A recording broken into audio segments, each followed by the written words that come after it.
It's been years since we won the right to vote, and we're still not able to for many of the folks out there. It's an ongoing project, this idea of getting people involved in elections and energizing the community. There are many of our people who feel that their votes do not count. Our people do not understand how one vote can make a difference. It's even more important in this day and age when we're no longer isolated from the rest of the world. You know, what happens in the world, what happens here in this country has a direct influence on what we are able to do. Native people have been so separate from the state government for so long because of discrimination, because of prejudice. To get people to participate in the state system is huge. Indigenous people face an ongoing struggle, not only fighting for the right to vote, but also to be able to use their vote to protect their rights.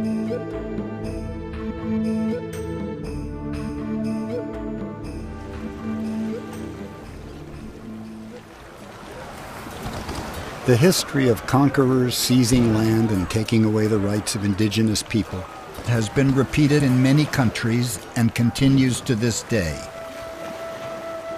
The subjugation of native people by Europeans after they arrived in the New World is well documented. One of the first and most aggressive conquests was led by Spain. Following the arrival of Columbus in 1492, most of the Western Hemisphere would soon be under the control of European nations. By 1750, more than 90% of the Americas had been colonized by 6 different countries. Stories of conquests in the Americas include vivid descriptions of brutality. Images depicting Spaniards torturing Indians were based on reports, but not actual observations. Some of these reports were exaggerated. Many of these images may have been created as propaganda. Evidence does exist that these illustrations were based on actual incidents. Within this legacy of injustice, there are stories of hope. Native Americans living in New Mexico today are descendants of people who found the courage to rise up and defend themselves. Conquistadors entered New Mexico in 1540, less than 50 years after they landed in the West Indies. When Europeans first arrived, they exchanged food and other supplies with the natives. As their numbers grew and more colonists arrived, the Spanish demanded more goods and services than the American Indians could provide. If these demands were not met, or if other orders were disobeyed, the natives were punished, sometimes through hard labor. The Spanish describe how they kidnapped natives, enslaving them to work in the silver mines of Mexico. The story is really revealed through these documents that were recorded by the Spanish. Every time they went anywhere or did anything, they had to write down what they did. One of the most brutal punishments reported was that Spaniards severed the limbs of captive warriors. They tell in their own words how violence was used against the Pueblo people to control them. Another form of control was to forbid certain Indian cultural practices. Pueblo people weren't allowed to be off their land after dark. They were forbidden to perform their dances and rituals. At the same time, the area is hit by a series of droughts, and the Indians aren't permitted to carry out the ceremonies that call to their ancestors to bring rain. They believe these rules, enforced by the Spanish, are bringing death to their community. This collective experience that the Pueblos had generated a sense of connection between them. They don't want to be part of the Spanish crown, and it becomes a very, very important part of their identity to resist this occupying force. In addition to drought, there was famine. Some Spanish blamed the Indians and believed that these plagues of famine and drought were caused by Pueblo religious leaders through sorcery. In a wave of religious persecution, the Spanish ordered the destruction of Pueblo ceremonial objects and gathering places. 47 native religious leaders were arrested and publicly whipped. 4 of them were executed. In response to the cruelty, native warriors surrounded the provincial capital of Santa Fe and threatened retaliation. Frightened, the Spanish released some prisoners. Among those set free was a man named Pope. Pope, a San Juan Pueblo medicine man, used the growing anger of the Pueblo Indians to organize a rebellion, using the Taos Pueblo as his headquarters. A date for the revolt was set in early August 1680. Messengers were sent out to notify the Pueblos about when to attack. On August 10th, the Pueblos launch a coordinated assault. The Indians far outnumber the Spaniards. They slaughter not only soldiers, but priests and colonists as well. The revolt culminates with the Spaniards trapped in Santa Fe. Dying of thirst and hunger, the Spanish leave Santa Fe, leading their people out of New Mexico. Free from outside influence, the Pueblos work to cleanse their lives. Spanish tools, Spanish crops, Spanish animals, anything that's European is rejected. It's brought into the centers of the plazas that the Pueblos live in, and everything's lit on fire. And the Pueblos perform reverse baptisms, and they try and undo the sacraments that they've had to take part in. So they're undoing colonization. The ancestors of Native Americans living in New Mexico had accomplished one of the most successful rebellions against European domination in history. For 12 years, the Pueblos lived free from Spanish rule. In 1692, the Spanish returned, and after friendly overtures, carried out a bloody reconquest. The negotiations and land grants which followed define the present-day Pueblos. The inhumane treatment of native people in New Mexico that led to the Pueblo Revolt is a microcosm of what was happening to Indians across the Americas. Under colonial rule, indigenous people were enslaved, humiliated, and dying from diseases for which they had no immunity. Indians were forcibly relocated from their homes to barren lands. Repeated rebellions failed to turn back the horrors of this genocide. In 1890, one effort, which was documented in photographs, drew attention to these previously buried chapters in human history. The confrontation at Wounded Knee was one of the last major efforts in which Indians attempted to protect their land, their culture, and their lives. In the winter of 1890, the Lakota Sioux in South Dakota, starving and freezing, stood their ground. Like other native tribes across the Americas, they had been stripped of their language and their rituals. Many of their children had been sent to government boarding schools. Their main food supply, the buffalo, had disappeared. During the massacre at Wounded Knee, at least 150 Indians, most unarmed, men, women, and children, were killed at close range. Albert Whitehat was a descendant of those at Wounded Knee. To make peace with the past, he undertook a vision quest in which he fasted and prayed. It was a beautiful night. It was calm, just beautiful. And it was around midnight, and I got up and I prayed. And I sat down, and then all of a sudden I had flashbacks of Wounded Knee. And every policy, every law that was imposed on us by the government hit me one at a time. What has happened in the past will never leave us. And as I sat there, I got angrier and angrier till it turned to hatred.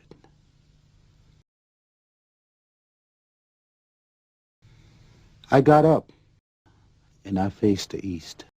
And it was beautiful. I mean, it was dawn. And right above that blue light, in that darkness, was the sliver of the moon and the morning star. And I wanted to live. The only way that I was going to do that was if I forgive. And I cried that morning because I had to forgive. After generations of displacement and cruelty to Native people, the United States government finally recognized the need to give rights to American Indians that would allow them to participate more fully in public life. It was not until 1924 that Native Americans were granted citizenship. Even then, many Western states, including New Mexico, refused to allow all American Indians to vote. And clearly, in looking at the history of our people in New Mexico, we never were given the right to vote until 1948. World War II Marine veteran Miguel Trujillo from Isleta, Pueblo, was a school teacher working in the Laguna community. As a resident of Pueblo lands, he was not permitted to vote. Native Americans have a higher percentage of their people serve in the military than any other group in the country. They received Purple Hearts, Bronze and Silver Stars, Congressional Medals of Honor, yet when they returned, they were not allowed to vote. Trujillo was outraged by this restriction. He decided to challenge the law and sue the state of New Mexico. He demanded to know, why don't all American Indians living in New Mexico have the right to vote? He says, wait a second. I am just as American as you are. You know, I volunteered for service. I fought for my country. I love my country, and I love my Pueblo. Miguel Trujillo won his case. In 1948, for the first time, all American Indians living in New Mexico were legally able to vote. Yet it wasn't until 1962, after a second Supreme Court case, that all Native Americans in New Mexico finally secured the right to vote in public elections. Even with legal barriers removed, discriminatory practices continued to make voting difficult for many. With the Voting Rights Act of 1965, the federal government stepped in to ensure that all citizens have not only the right to vote, but also access to the polls. The Voting Rights Act prohibits any practice that leads to discrimination.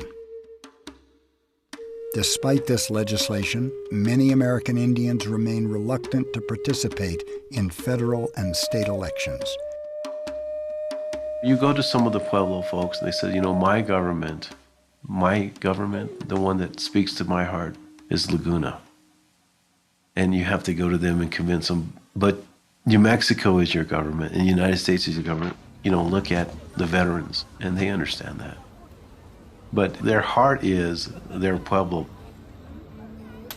In recent years, Native American groups have been encouraging their communities to overcome this reluctance and vote in U.S. elections.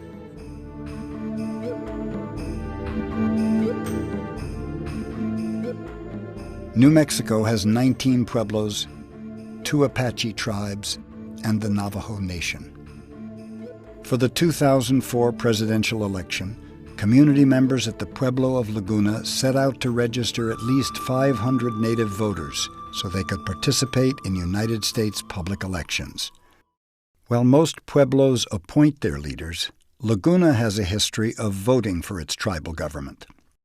The primary objective was to convince our people that it was okay to vote in public elections. And in fact, for purposes of self-preservation, we needed to be able to get as many people as we could register to vote. About May, we put together a Voter 500 team, and 500 came from the number we were targeting for new voter registrants. It took a lot of work just because we had not truly realized that there was still some resistance on the part of community members who had never registered, never voted, were not even involved in tribal community affairs. On the reservation, we don't have, a television channel. We don't have a radio station, especially on Laguna. So right now, it's that one-on-one contact. We took our clipboards, basically, and went from little family units to cars throughout the entire area, looking for people who had not registered to vote. The main thing was to let people know what they're voting for, who they're voting for, and how they're going to help out our community. I really pushed to focus on our kids that were turning 18 because they're going to be our leaders in the future. How do we take care of the senior citizens? I thought, I am going to make some time.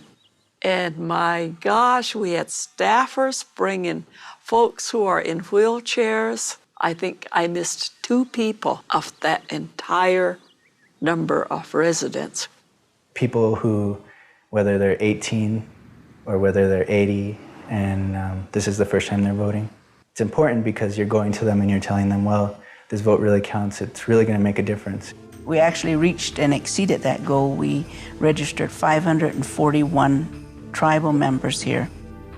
Election day came and everyone was really excited because we had spent, 7 months out there constantly talking to people. A lot of our students, I was there at the polls and I saw them. I saw them go out and vote, and it was totally incredible. It was awesome. That excitement had actually built up to the point where, this is it. Show and tell, and it turned out to be, it fell flat. We had people waiting here at 6:45, ready to vote when those polls opened. When they went in to vote, they found that they were not on the voter list. We were all registered, I think, with the exception of my son. But my wife needed to have her renewed her registration. And we all did, they did. But when it came time to vote, my wife and my son weren't on the list. They looked through their books that they had, set on the table, and they told me my name wasn't on there. And I said, well, it has to be on there. They told me that, my name wasn't there. And I walked away feeling really downhearted and, like something was taken away from me. Stan and Cecilia soon learned that their son's voter registration was also not listed. My son had just turned 18, and it was his first time to vote. And when he got there, he wasn't given that opportunity, and he was angry about it. A lot of folks walked away in frustration because they couldn't vote, simply because their names were on the list, even though they had registered to vote. When the individual came to my house, she actually came to my house, took my information, she filled it out. I thought everything was fine and dandy, so by the time voting came, we went to the polls. It was late in the evening before the polls closed, and found out we weren't on the list. The county clerk is in charge of making sure that the names of all newly registered people appear on the voter rolls. There wasn't sufficient personnel in place for the county clerk then to add in all those new names, even though they came in a timely manner. So we told them, well, if you're not on the voter list, there's a provisional ballot that you can fill out, and your vote can still count. At first, provisional ballots appeared to be a solution. Well, come to find out, we had no provisional ballots. We called the county clerk's office. We pleaded with her to get the provisional ballots here because a lot of our people wanted to vote before they went to work. The scarcity of provisional ballots continued throughout the day. So me and another individual who I came in with, we were stuck with one provisional ballot. And so they're all like, well, only one of you get to vote. About 5 minutes before closing time, they came in with another set of provisional ballots. And by that time, some of the individuals had left because they couldn't vote. We are told that there's not enough, that there was only 10 per precinct. Call the Secretary of State's office. There's at least 200 voters here that could vote provisionally. They say, look, photocopy them. You know, whatever you need to do, get ballots out there, and then we'll deal with the issues later on. They sent the provisional ballot, but only one envelope. And the instruction, the verbal instructions given to the poll workers at that time by the county clerk herself was that go ahead and use these provisional ballots, just use the one envelope, and that'll be okay. That type voting had to be on a barcoded form, in a barcoded envelope, into another envelope. We didn't have any of that. We were advised by poll workers that we could use simple manila envelopes and put those into those envelopes and then send them to the clerk's office. I don't think we realized the full impact of that problem until the day was over. Well, it turned out that those ballots were not counted at all. Across the country in the weeks that followed the 2004 election, reports of widespread voting problems for Native Americans continued to surface. New Mexico was one of the states in which voter IDs were a problem. State law required identification only from first-time voters who had registered by mail. However, some election workers misinterpreted the law and demanded photo IDs from all first-time voters. This young woman, first time she was ever going to vote, and her boyfriend. They jump in the car, she leaves her purse, they go to vote. Well, they had registered to vote at the county clerk's office. They were not supposed to be asked for their ID. They were. And so when the young girl was given a provisional ballot, she basically said, screw you. I ain't voting. Tribal people have tribal IDs that say, this is who I am. I'm a registered citizen. I'm a member of this tribe. Has the picture, has the date. That's a form of ID that was not being accepted in a lot of polling places. Most of our elderly people do not drive, so they don't have driver's license. The elders are not going to question that. They're just going to walk away. That happened to our people over and over and over again. And people on the other side of the fence are saying, oh, come on, it's just an ID question. No, it's more than that. And we on this side know that. Another common problem in New Mexico in 2004 was the large number of undervotes. When a voter's ballot does not register a marked vote for a certain office. In New Mexico in 2004, a high percentage of voters seemed not to vote for the office of president. And as a result, there were almost 20,000 undervotes. New Mexico basically went red in 2004 by a little over 5,000 votes. Election observers noted that in 2000, New Mexico had been a blue state. What a lot of people don't know is that there were some 20,000 votes that never got counted. Those undervotes were specifically highly concentrated in precincts with a Hispanic or Native American plurality. In predominantly Anglo precincts, the undervote rate was less than 1%, while primarily Hispanic and Native American precincts averaged 5 to 7%.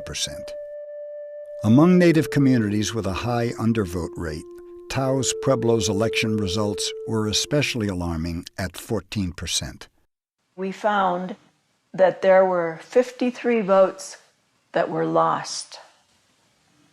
To Taos Pueblo, that is huge. And to this day, we do not have a good answer as to what happened to those votes. As a journalist, I began to ask what had happened, and it became clear that many of the anomalies with electronic DRE voting machines had occurred in largely Hispanic and Latino areas, Native American areas in New Mexico. I keep hearing that, well, Indian people don't vote in presidential elections. They're not interested in the president. I do not buy that. This is happening much too frequently in Indian country. There have always been efforts to disenfranchise people. When you impose these rigid requirements of presenting a photo ID if you want to vote, you're going to shave off 1 or 2% at the bottom. And that's the purpose of this. And that has been the purpose of the poll tax and the literacy test and all of the things that have been imposed by the haves to keep the have-nots from voting. This sense of frustration that I don't belong here anyway.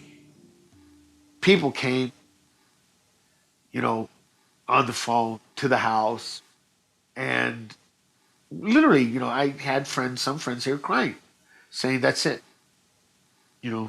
They give up. Losing their forms, changing their voting, their polling places during an election year. That's not good for individuals who kind of feel like, I want to vote. And then there's these barriers that hit them. And so then it's back to feeling powerless. This was yet another reinforcement of the fact that you have been excluded from this process. And we've offered it to you now. We've convinced you to come and vote, and they show up, and they're not allowed to vote because they're not on the rolls. There needs to be a change. Something needs to happen. This, to me, is clearly an issue of civil rights. The Indians of New Mexico are part of a larger community, not only in the United States, but around the world. Change is happening across the planet. People are finding ways to defend their civil rights, as indigenous people are taking charge of their lives. When they vote, they have a voice in shaping public policy. One goal is to have the political strength to reclaim and protect lands which were originally theirs. A strategic battle over the future of a sacred site in New Mexico drew national attention. The Petroglyph National Monument in Albuquerque is home to more than 25,000 rock art images with cultural and religious significance. According to our creation stories, this place has been with us since we came to this earth. There's a number of them are 2,000 or 3,000 years old. There are a number of petroglyphs here that are from tribal people that are not here in New Mexico, that can come here and point out directly, these are petroglyph images that are our images. And you start to think about the commitment that those people made to make the pilgrimage to come here to search for insight, to record their stories. The petroglyphs became a focus of controversy when the city of Albuquerque announced plans to build a 4-lane highway through the national monument. So when the city of Albuquerque tells us, your sacred site's getting in the way of our progress, that doesn't equate.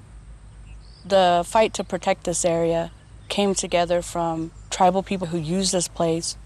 We spent a good deal of time of researching why there was such an aggressive push for this road through the petroglyphs. We found that there was a landowner who owned 6,700 acres of land on the backside of the monument, and he wanted to build a new community back there of 45,000 new people. In order to protect this site, the Sacred Alliance for Grassroots Equality, known as SAGE, was founded in 1996. Members of SAGE went to city officials and tried to explain the significance of the petroglyphs. So we did a meeting with the mayor. We shared with him the example of why this was a sacred place, and we tried to make a comparison of this is a church. For Indian people, this is a church. You know, how would you feel if a road went through your church?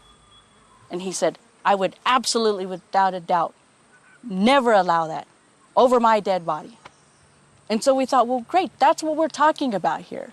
And he was like, no, it's not. They're just rocks. It's a bunch of graffiti out there. It's just rocks. We've been working for many years to try to protect a sacred site on the west side of Albuquerque. And through that effort, we actually found ourselves being outvoted time and time again. So what we started to do is to try to create a voting bloc of Indian people.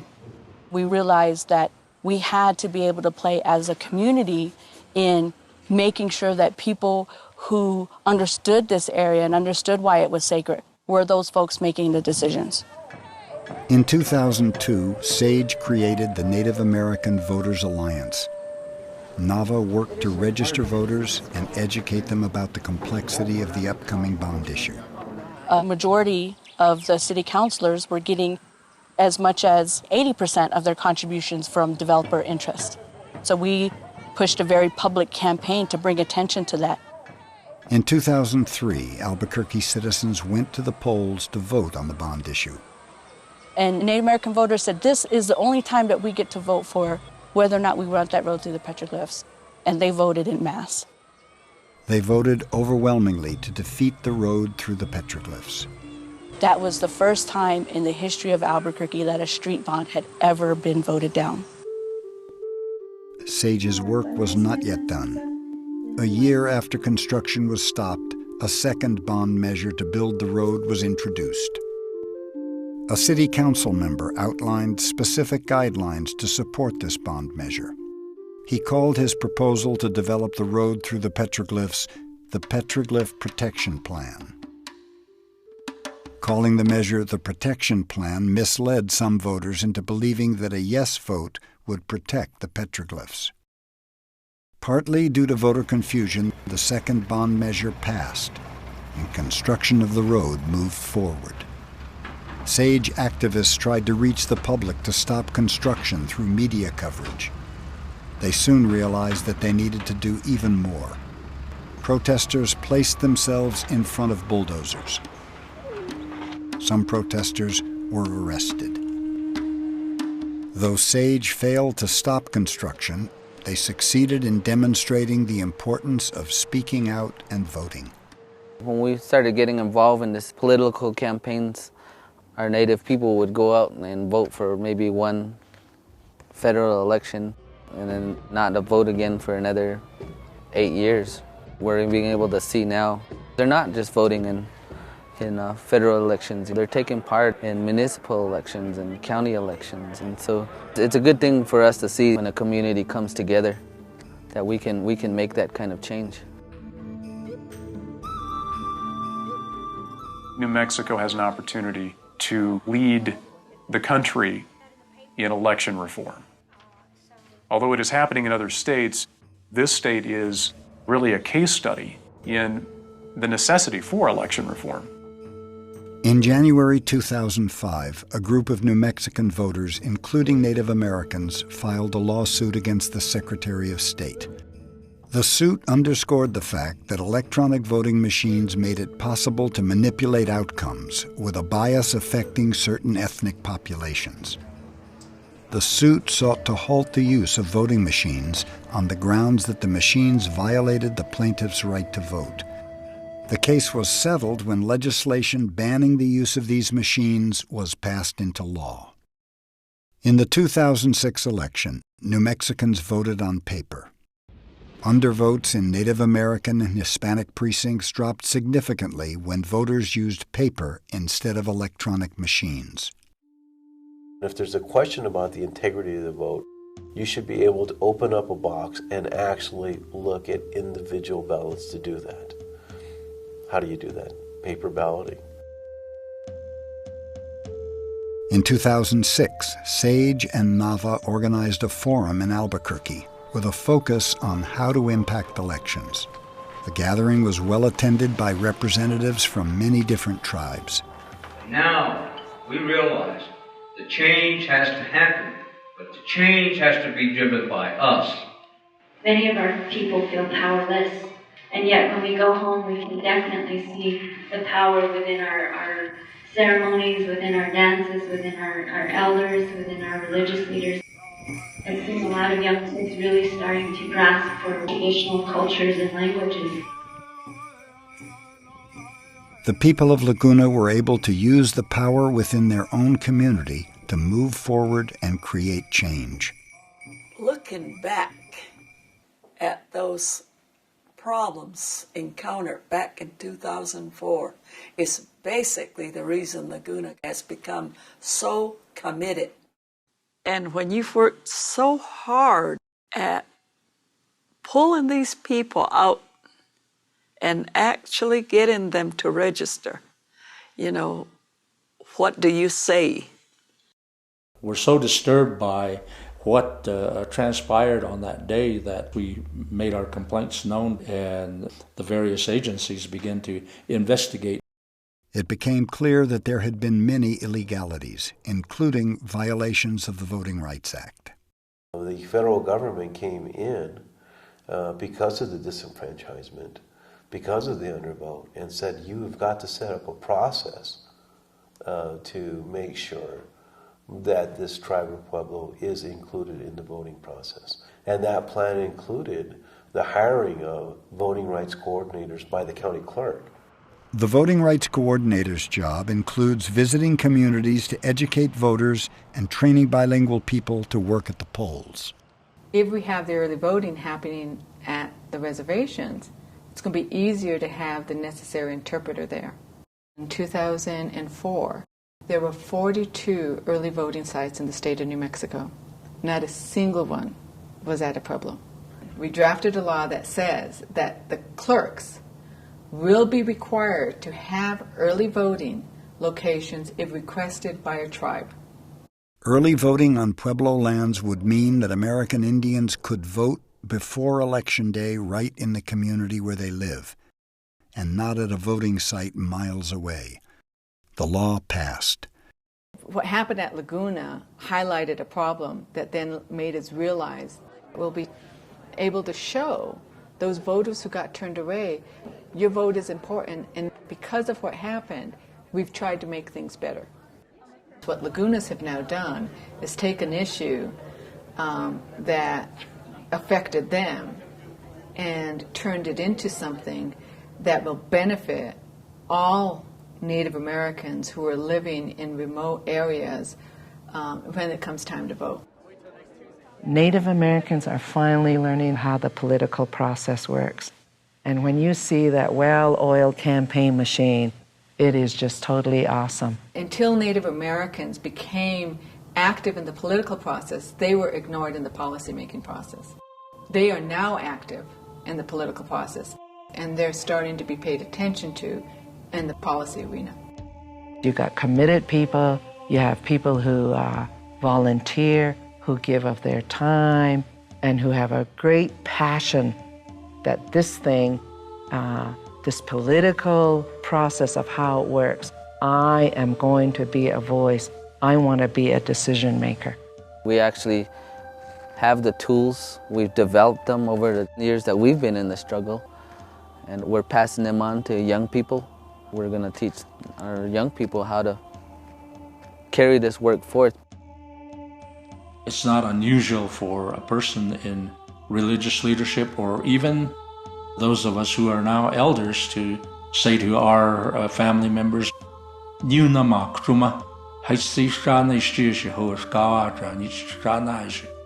grateful for what it is that has been given to us by our Creator. But also, be careful. Even in the voting process, you think about what this individual is going to be able to do about all of people, all of creation. Is a saying in Laguna too. Means together. Each side can come together and help each other.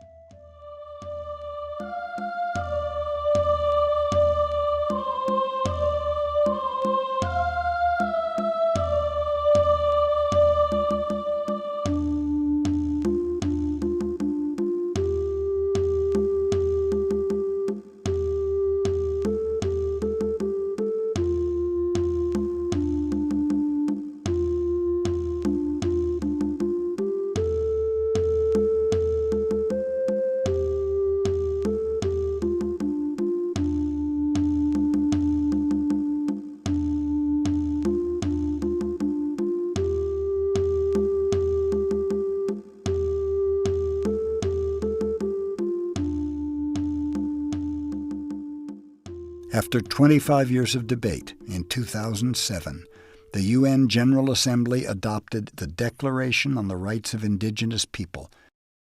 Rights include the freedom to live in peace and security as distinct peoples, to practice cultural heritage and follow traditional knowledge, to exercise rights to traditional lands and languages, to practice indigenous political, economic, and social systems, essentially the right of self-determination. Ultimately, it will not be a document, but the people themselves who will take this message into the future.